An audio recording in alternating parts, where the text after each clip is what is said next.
नमस्कार दोस्तों, मैं हूं अजय कुमार और आप देख रहे हैं प्रभात खबर की चुनावी चर्चा का कार्यक्रम।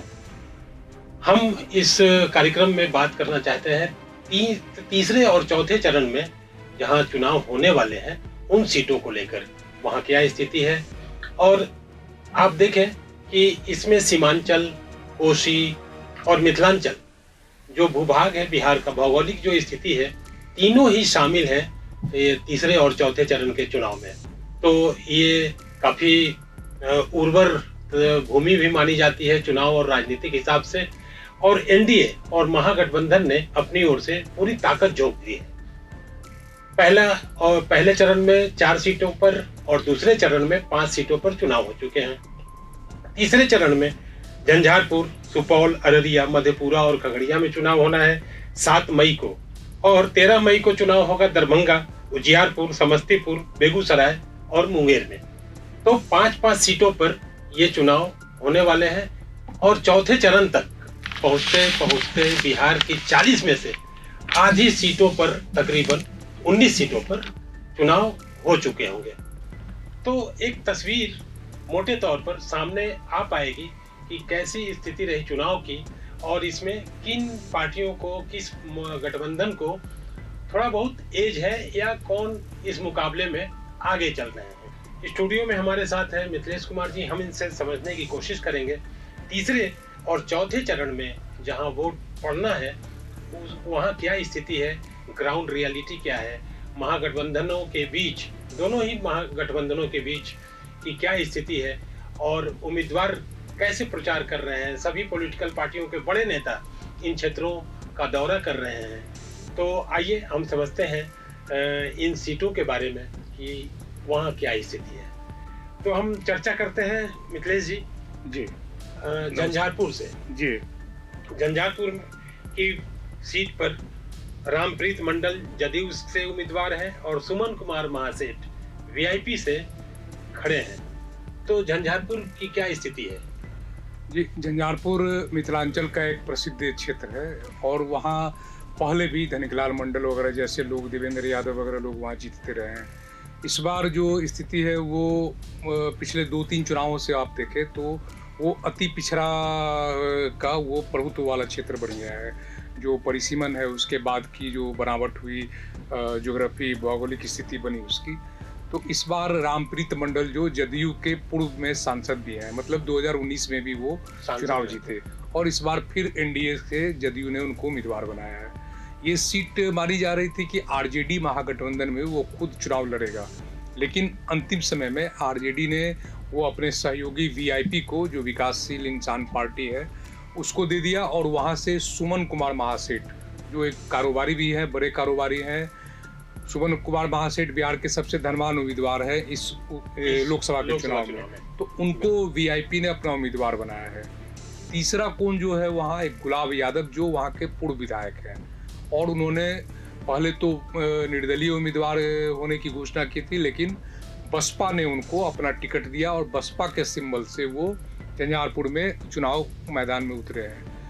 वहाँ की बुनावट जो आप देखेंगे तो एक अति पिछड़ी जातियों का एक बड़ा आधार है, दूसरा यादव मतदाता है। तो गुलाब यादव की जो कोशिश है वो होगी कि अधिक से अधिक यादव मतदाताओं को अपनी ओर मोड़ सकें और दूसरे समाज के जो, और वो राजद के विधायक भी, राजद के पूर्व विधायक हैं, तो वो राजद के जो पत्नी और बेटी भी वहाँ लोकल बॉडीज में, उनकी पत्नी विधान पार्षद है और बेटी जो है वो जिला परिषद की अध्यक्ष है। तो ये उनका प्रभुत्व है। तो उनकी कोशिश होगी कि अधिक से अधिक अति पिछड़े वोटर को भी गोलबंद करें और जो यादव वोटर हैं, मुस्लिम वोटर हैं, उनको अपने पक्ष में लाने की। अब देखना है कि वो कितना वोट उनके पक्ष में जा पाता है या फिर वीआईपी के पक्ष में जो आरजेडी के आधार वाले वोटर हैं वो झुकते हैं। इधर एनडीए की माने तो एनडीए का जो अपना एक कोर वोट है उनका, उनके साथ इंटैक्ट है, तो उनकी कोशिश होगी कि उस वोट में कोई बिखराव ना हो। अगर वो बिखराव होता है तो फिर उनको नुकसान होगा। तो कुल मिला के यही स्थिति है। 2 दिन और रह गए हैं चुनाव प्रचार के, मतलब 3, 4, 5 3 दिन मान के चले। आज से बीत गया तो 3 दिन और चुनाव प्रचार के हैं, उसके बाद फिर 7 को चुनाव होना है। मिथिलेश जी, सुपौल की चर्चा भी करते हैं, नेपाल से सटा हुआ मिथिलांचल और कोसी। दोनों ही इलाकों से इसके ताल्लुक है।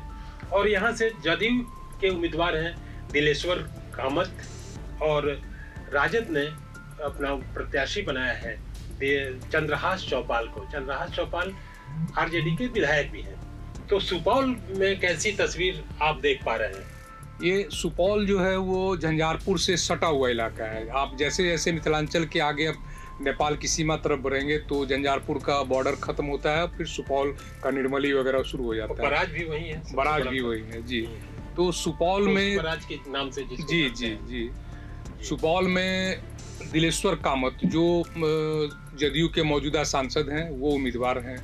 और दूसरी ओर राजद ने एक नया प्रयोग ये किया कि चंद्रहास चौपाल, आप सुपौल के बारे में जानें कि वहाँ अति पिछड़ी जातियों का वहाँ प्रभुत्व है, आबादी है, यादव वोटर भी हैं और वो अति पिछड़ी जातियों का भी एक प्रभुत्व है। तो चंद्रहास चौपाल जो है वो सिंहेश्वर स्थान मधेपुरा के राजद के विधायक हैं, जो सुरक्षित सीट है, और वो सुरक्षित सीट से विधायक हैं। तो राजद ने एक नया प्रयोग किया। ये हो सकता है कि देश के चुनावी इतिहास में चुनिंदा ऐसा मामला हो जो एक शेड्यूल कास्ट का एक उम्मीदवार, एक अनुसूचित जाति का उम्मीदवार सामान्य सीट से चुनाव चल रहा हो। तो वहाँ आमने सामने की टक्कर है। तीसरा कोण वहाँ ऐसे बनता दिख रहा था कि रंजीता रंजन जो पप्पू यादव की पत्नी है वो कांग्रेस से पिछले बार चुनाव हार गई थी 2019 में, लेकिन वो 2 बार वहाँ से सांसद रही है। तो कांग्रेस का पत्ता इस बार वहाँ नहीं साफ हो पाया। उनकी उम्मीदवारी नहीं हुई और राजद ने महागठबंधन के उम्मीदवार के रूप में अपने उम्मीदवार को उतारा है।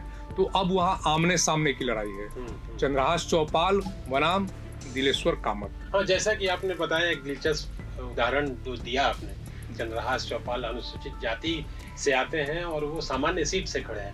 मुझे ध्यान आ रहा है कि रामसुंदर दास जी, पूर्व मुख्यमंत्री बिहार के, वो भी एक बार सामान्य सीट से विधानसभा का चुनाव जीत चुके, लड़े और जीते। सोनपुर विधानसभा सीट से उन्होंने चुनाव जीता जी। अब हम चलते हैं सीमांचल अररिया की सीट। यहाँ भी काफी दिलचस्प मुकाबला है।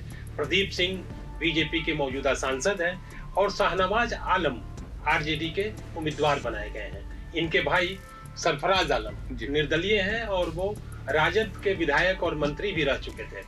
तो उन्हें टिकट नहीं मिला और उनके छोटे भाई को राजद नेतृत्व ने आजमाया है, उन्हें टिकट दिया है। तो अररिया में जो दिलचस्प लड़ाई एक तरह से बनती हुई दिख रही है, इसको लेकर आपके पास क्या सूचना है? अररिया जो सीट है वो आप पूर्व केंद्रीय मंत्री तस्लीमुद्दीन का इलाका रहा है, उनके प्रभाव वाला इलाका वो रहा है। और ये जो राजद के उम्मीदवार हैं वो उनके बेटे हैं, सबसे छोटे बेटे हैं। उनके मंझले बेटे हैं सरफराज आलम, जो पूर्व में मंत्री भी रह चुके हैं, विधायक भी रह चुके हैं, जदयू के भी विधायक रहे हैं और राजद के भी विधायक रहे हैं। तो इस बार वो दोनों भाइयों में टकराव है। हालांकि जो सीट है वो भारतीय जनता पार्टी पिछले 2 चुनावों से जीत रही है। प्रदीप सिंह वहाँ के सांसद हैं जो पिछड़ी जाति से आते हैं। तो भाजपा ने, एनडीए ने वही प्रयोग किया है जो पिछली दफा किया था, लेकिन इस बार राजद ने नया प्रयोग किया। तो अब राजद के पक्ष में जो उनकी गोलबंदी है, जो उनका दावा है कि माई समीकरण के अलावा कुशवाहा, सहनी, ये वोट अगर उनके खाते में जुड़ता है तो फिर राजद वहाँ पे वो मुकाबला दिलचस्प होगा। अगर एनडीए का जो अपना कोर वोट है अगर वो उनके साथ बरकरार रहा तो फिर एनडीए के लिए वो लाभदायक हो सकता है। तो अब 4 दिन में किस करवट बैठता है ये अब देखने की बात है। हालांकि अब दोनों ओर से धुआंधार प्रचार हो रहा है। अररिया में प्रधानमंत्री की सभा हो चुकी है। जेपी नड्डा आज वहाँ अररिया में खुद गए थे। और एनडीए महागठबंधन की बात करें तो तेजस्वी यादव की लगातार सभाएं हो रही है, मुकेश सहनी उनके साथ घूम रहे हैं। तो दोनों ओर से धुआंधार प्रचार चल रहा है। अब मतदाता किस ओर खुल कर आते हैं वो 4 तारीख को पता चलेगा। एक चीज और है, मुस्लिम मतदाताओं की संख्या को लेकर भी जी उनकी भी संख्या अच्छी है। बिल्कुल, किशनगंज से सटा हुआ इलाका और इसके चलते किशनगंज और पूर्णिया की तरह यहाँ भी मुस्लिम मतदाताओं की संख्या अच्छी है और एग्रेसिव वोटर हैं वो। तो वो उसका नफा नुकसान जो पिछले 2 चुनावों में दिखा है तो वो भी सामने आएगा। अगर अल्पसंख्यक मतदाताओं की गोलबंदी हुई जिनके भी पक्ष में हो तो वो पलड़ा उनका भारी होगा, लड़ाई दिलचस्प हो जाती है क्योंकि उसका एक दूसरा असर दिखता है। अब चलते हैं मधेपुरा। मधेपुरा को लेकर एक कहावत है काफी प्रसिद्ध, हालांकि मुझे तो वो अतिशयोक्तिपूर्ण लगता है, रोम पोप का मधेपुरा गोप का। तो मधेपुरा में जदयू ने अपने उम्मीदवार दिनेश चंद्र यादव को बनाया है जो सांसद हैं, और चंद्र कुमार चंद्रदीप आरजेडी ने उनको अपना प्रत्याशी बनाया है। तो मधेपुरा जैसी की सीट आप जानते हैं, यहाँ से लालू प्रसाद जो राजद के प्रमुख और शरद यादव की लड़ाई का गवाह भी एक जमाने में, एक दौर में रह चुका है। तो मधेपुरा में आज की स्थिति कैसी है? मधेपुरा में जो आपने कहावत कही वो एक मायने में सटीक भी दिखता है, इसलिए कि आज तक मधेपुरा का लोकसभा क्षेत्र का जो गठन हुआ, आज तक किसी दूसरी जातियों का वो सीट नहीं मिल पाया। दोनों तरफ से यादवी संग्राम ही होता आया है। हालांकि एक बार 3 चुनाव पहले NK सिंह जो CBI के पूर्व डायरेक्टर रहे हैं उनको भी आजमाया गया था, लेकिन वो नहीं टिक पाए और यादव ही वहाँ से, यादव उसी इलाके के यादव जनप्रतिनिधि ही वहाँ से सांसद चुन कर गए। तो इस बार की जो लड़ाई है वो दिनेश चंद्र यादव हैं जदयू के, जो वहाँ से पिछली दफा भी सांसद थे। NDA से जदयू ने उन्हीं को उम्मीदवार बनाया। राजद ने जो रमेंद्र कुमार रवि पूर्व सांसद थे, उनके बेटे कुमार चंद्रदीप, प्रोफेसर चंद्रदीप हैं, वो उनको उम्मीदवार बनाया है। अब वहाँ की जो लड़ाई है वो जो यादवों का प्रभुत्व है वहाँ, ये सही बात है, लेकिन दूसरी जातियां भी, जो जिनको हम पचपनिया कहते हैं, जो अति पिछड़ी जाति के वोटर हैं, उनकी सर्वाधिक आबादी है। लेकिन वो कितना आगे बढ़कर कितना एग्रेसिव वोट वो कर पाएंगे उस पर डिपेंड करता है। हालांकि चुनाव का जो रिजल्ट होता है उनके वोट के आधार पे ही वो अभी तक होता आया है। तो इस बार भी वो अगर गोलबंद होते हैं तो चुनाव परिणाम उसी तरह दिखेगा। और एक और दिलचस्प, जो प्रोफेसर कुमार चंद्रदीप हैं, इनके भाई जदयू में जी डॉक्टर अमरदीप, डॉक्टर रमेंद्र कुमार के 2 बेटे हैं, एक चंद्रदीप जो RJD से उम्मीदवार हैं, दूसरे उनके बेटे हैं डॉक्टर अमरदीप जो NDA के पक्ष में प्रचार कर रहे हैं। तो ये एक रोचक है, एक ही परिवार के 2 भाई, एक RJD के पक्ष में और दूसरे NDA के पक्ष में प्रचार कर रहे हैं। इसी चरण में जो 5वां चुनाव वाला क्षेत्र है वो है खगड़िया।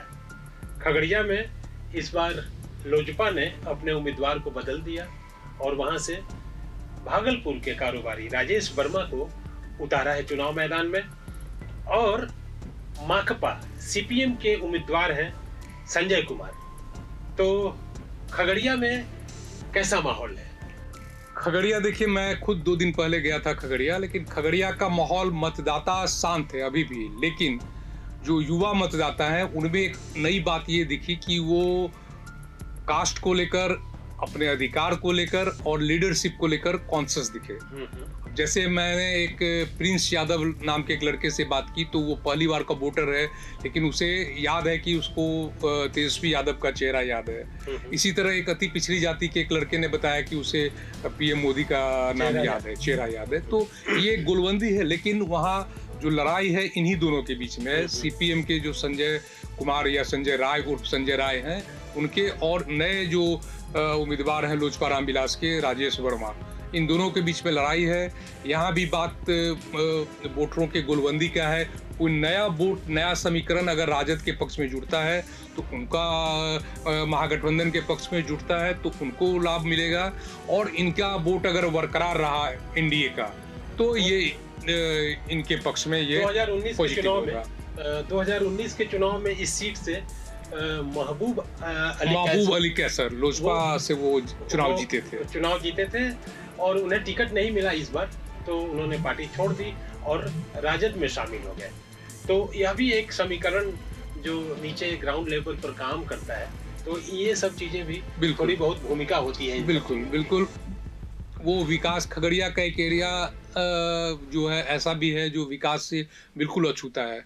अब जैसे राजा टोडरमल अकबर के ज़माने में उसको फरकिया नाम दिए थे, फरकिया माने उसका कोई बाप नहीं हो पाया, ये तो आज भी वो स्थिति। कई नदियाँ वहाँ से 7-8 नदियाँ गुजरती है, बूढ़ी गंडक, बागमती, कोसी, ये सारा। हाँ, और इनका प्रभाव जो है असर और कुअसर दोनों खगड़िया जिले पे दिखता है। लेकिन एक चीज है खेती को लेकर मिथिलेश जी, मक्के की खेती वहाँ काफी होती है जी। मैंने देखा मक्के की सबसे अधिक खेती होती है। बदला घाट जैसा और एक छोटा स्टेशन जहाँ पे गाड़ियां कतार में लगी है, कॉर्न बनाने वाली कंपनियां उसको उसकी खरीद काफी जी उसकी बड़ी मात्रा में खपत वो ले जाती है काफी बड़ी मात्रा में। और अब हम लोग चलते हैं चौथे चरण के तहत जिन 5 सीटों पर मतदान होने वाला है 13 मई को, उसके बारे में थोड़ी चर्चा कर लेते हैं। इनमें शामिल है दरभंगा, उजियारपुर, समस्तीपुर, बेगूसराय और मुंगेर। तो हम लोग चर्चा करते हैं सबसे पहले दरभंगा की सीट से। वहाँ पिछली दफा गोपाल जी ठाकुर निर्वाचित हुए थे, सांसद थे बीजेपी के। इस बार भी पार्टी ने उनको उम्मीदवार बनाया है और राजद से ललित यादव उनको प्रत्याशी बनाया गया है।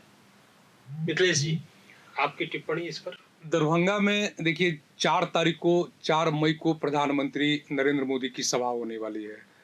तो ये तो चुनावी सभा की बात है, लेकिन लोगों के मन मिजाज में अभी भी शहर का विकास, शहरी इलाके का विकास, शहर से आसपास के जो ग्रामीण एरिया है उनके विकास, एनडीए जहां एयरपोर्ट, एम्स की बात करती है, तो महागठबंधन का कहना है कि एम्स की चर्चा तो 2016 में हुई थी, आज तक वो जमीन पे दिख नहीं पाया। तो ये चर्चा चौक चौराहे पे बहस में है वो।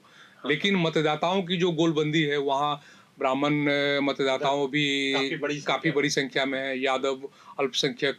तो राजद ने इस बार अल्पसंख्यक मतदाताओं को रिझाने के लिए या कहे कि गोलबंद करने के लिए उनके जो नेता हैं उनको मधुबनी लोकसभा सीट से उम्मीदवारी दी है, मोहम्मद अली अशरफ फातमी को, और एक नया प्रयोग करते हुए ललित यादव को, जो राज्य के पूर्व मंत्री हैं और इसी दरभंगा एरिया से आते हैं, उनको उम्मीदवार बनाया है। तो इस बार जो लड़ाई है गोपाल जी ठाकुर एनडीए से और ललित कुमार यादव जो आरजेडी से, ये इन दोनों के बीच में लड़ाई है।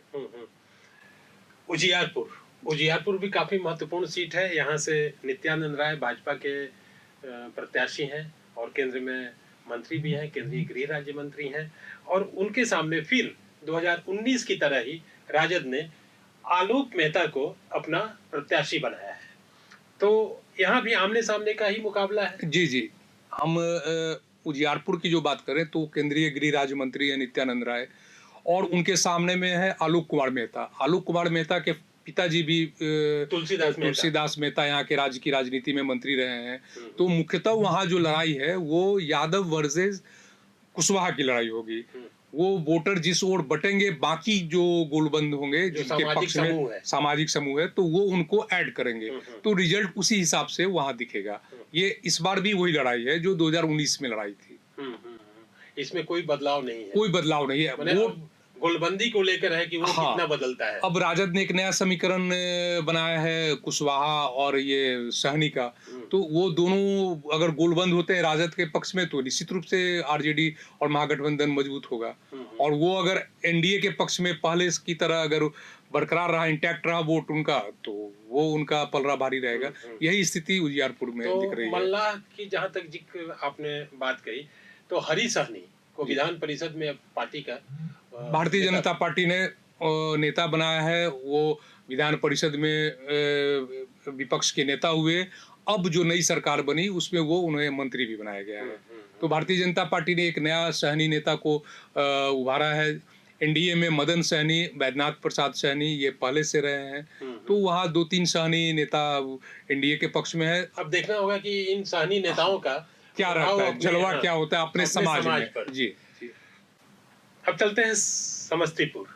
समस्तीपुर में भी काफी दिलचस्प समस्तीपुर सबसे रोचक मुकाबला है। राज्य सरकार के 2 मंत्री दोनों दिन में तो एक साथ है, रात में अलग अलग हैं। रात में इस तरह अलग कि अशोक चौधरी जो ग्रामीण कार्य विभाग के मंत्री हैं, वो उनकी बेटी लोजपा रामविलास से शांभवी चौधरी उम्मीदवार हैं। महेश्वर हजारी जो सूचना जनसंपर्क मंत्री हैं नीतीश कुमार की सरकार में, उनके बेटे सन्नी हजारी कांग्रेस से उम्मीदवार हैं, दोनों एक ही सीट से। अब ये दिलचस्प मुकाबला है। वहाँ देखना है कि मुख्यमंत्री जी की जो सभा होगी, चुनावी सभा, उसमें महेश्वर हजारी मंच पर होंगे या नहीं होंगे। तो ये एक वहाँ के ग्रामीण क्षेत्रों में गजब का एक चल रहा है कि कौन किसके पक्ष में खड़ा है।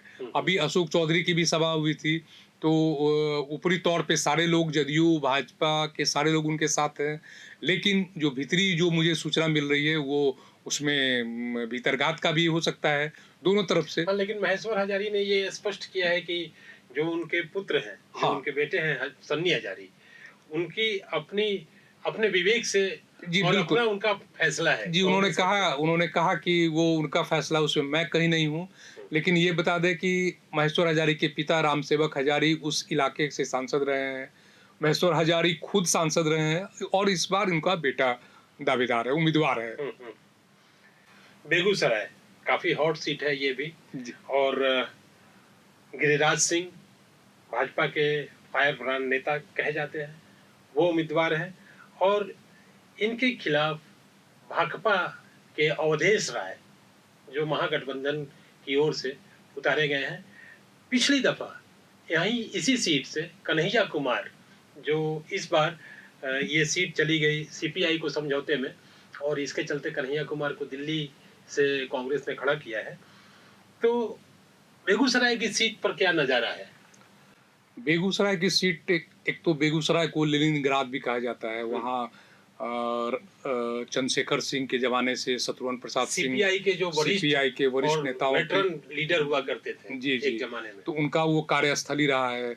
और कांग्रेस का भी पुराने जमाने में, मतलब पुराने जमाने माने हम लोग मान लें 80 के दशक में या उससे पहले, कांग्रेस का भी वो गढ़ हुआ करता था।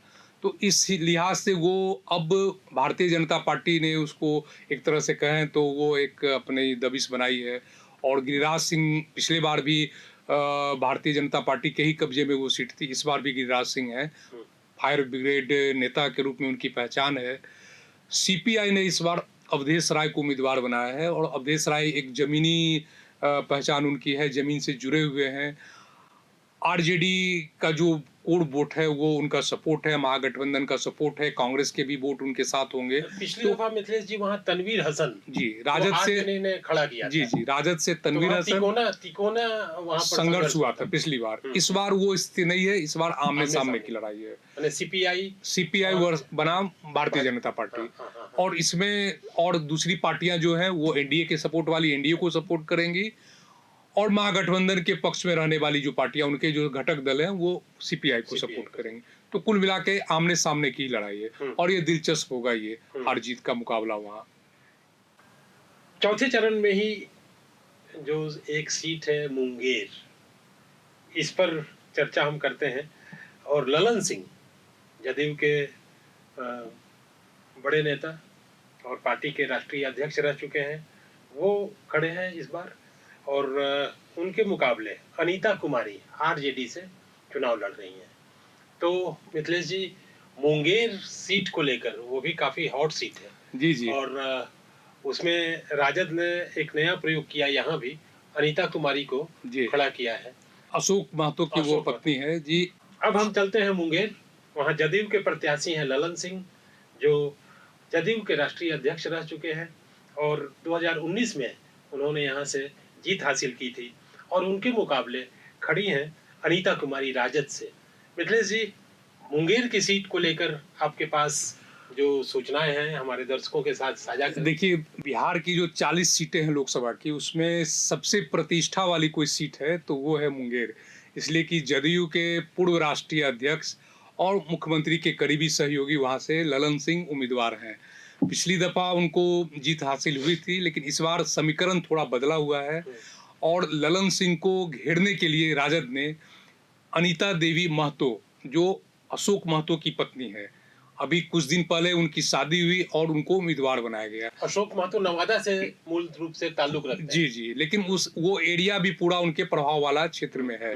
तो यहाँ लड़ाई जो है दूसरे तबके की है, दूसरे तरह की एक लड़ाई, जो एक जिसका प्रतिनिधित्व ललन सिंह करेंगे और दूसरे प्रतिनिधित्व जिसका अशोक महतो कर रहे हैं। तो वहाँ लड़ाई तो आमने सामने की है, लेकिन ये दिलचस्प नज़ारा ये होगा कि कई सारी पिछड़ी जातियों के, जो राजद का दावा है कि तमाम अति पिछड़ी जातियां उनके पक्ष में गोलबंद हो रही हैं। भारतीय जनता पार्टी और एनडीए का दावा है कि वो जो उनका पिछले साल का जो वोटर है, जो मतदाता है, वो उनके साथ अभी भी खड़े हैं और उसमें कुछ ऐड भी होगा। तो ये देखना है कि ललन सिंह क्या इस चक्रव्यूह को, राजद के इस चक्रव्यूह को तोड़ के निकल पाते हैं या फिर उस चक्रव्यूह में घिरते हैं। अब 3 दिन का यहाँ तो चौथे फेज में है चुनाव, 13 मई को, तो अभी समय है, अभी 11 को चुनाव प्रचार खत्म होगा, तो इसमें और भी सभाएं होंगी। अभी प्रधानमंत्री की जो सभा हुई थी तो उसमें भी उन्होंने उसका लाभ उनको मिलेगा और आने वाले दिनों में और कई सभाएं होंगी। तो अब देखना है कि ललन सिंह कैसे इस चक्रव्यूह से बाहर निकल पाते मुंगेर हैं। संसदीय क्षेत्र में पटना के भी जी, पटना की 2 विधानसभा की सीटें हैं, मुंगेर से जुड़ी हुई हैं, मुंगेर लोकसभा के तहत आती है, तो उसमें देखना पटना के वोटर भी उसमें अपनी भूमिका निभाएंगे। यही कुल मिला के स्थिति है। तो ये है 10 सीटों का तीसरे और चौथे चरण में जहां मतदान होना है उसका हाल हवाल। हम फिर आएंगे आपके साथ अगले चरण के जो चुनाव है वहां की क्या स्थिति है, उन सीटों पर मुकाबला कैसा चल रहा है, हम आपके सामने हाजिर होंगे। तब तक दीजिए हमें इजाजत। धन्यवाद। प्रभातखबर.com, विश्वास वही, रफ्तार नहीं।